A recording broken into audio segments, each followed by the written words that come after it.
کرتے ہیں گجرانوالہ سے۔ صاحبزادہ محمد داؤد رضوی کی سرپرستی میں زینت المساجد میں محفل ذکر خدا اور درس رضائے مصطفیٰ کی یادگار تقریب منعقد ہوئی۔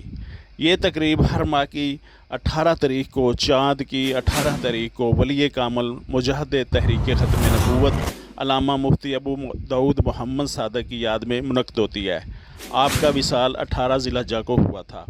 تقریب کا آغاز تلاوت کلام پاک سے ہوا۔ حافظ محمد شبیر نے تلاوت کلام پاک کو نعت خواں حضرات آقا کل عالم صلی اللہ علیہ وسلم کی شان میں کلہائے عقیدت پیش کیے۔ تقریب سے خطاب کرتے ہوئے صاحبزادہ محمد داؤد رضوی نے سرکاری سرپرستی میں اسلام آباد میں مندر کے قیام پر شدید تحفظات کا اظہار کرتے ہوئے کہا کہ پاکستان اسلام کے نام پر قائم ہوا اور پاکستان کا دارالخلافہ اسلام آباد بھی اسلام کے نام پر قائم ہوا، مگر اسلام آباد میں سرکاری سرپرستی میں مندر کی تعمیر کی ہم پرزور مذمت کرتے ہیں۔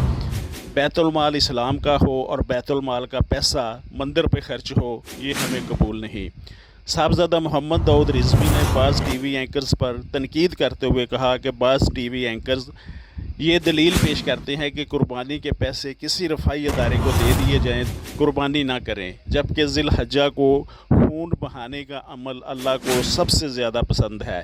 10 ذی الحجہ کو جانور کی قربانی کرنا اور اس کا خون بہانا اللہ کو سب سے پسندیدہ عمل یہی ہے، اور قربانی کا اجر و ثواب جانور کو ذبح کر کے اس کے خون بہانے میں ہے۔ رفاہی ادارے کو صدقہ خیرات کرنے سے قربانی قبول نہیں ہوتی۔ تقریب میں نعت خوانی اور خطاب کے بعد ذکر اللہ اور آقا کریم صلی اللہ علیہ وسلم کے حضور درود و سلام پیش کیا گیا۔ درود و سلام کے بعد لنگر تقسیم کیا گیا۔ تقریب میں علماء، شہریوں اور طلباء کی کثیر تعداد نے شرکت کی۔